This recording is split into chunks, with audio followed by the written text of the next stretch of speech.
hak ni tak semua dah. Jadinya adalah budak mari minta piti. Dia kata, "Ustaz nak duit sekian." Lepas tu kita tanya dia, "Nak buat gapo?"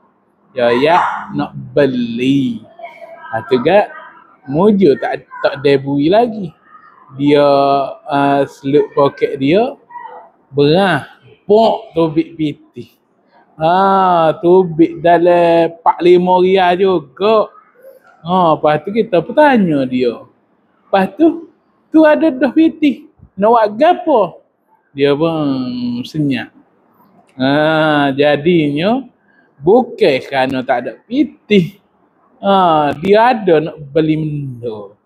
Bukan nak beli di sekolah. Tapi luar pada sekolah kaya. Tapi lah kita raya piti banyak dah nak minta lagi. Gitulah. Jadi kena beringat belakang. Kalau betul tak ada piti, tak apa ni. Buat lolok tak ada piti.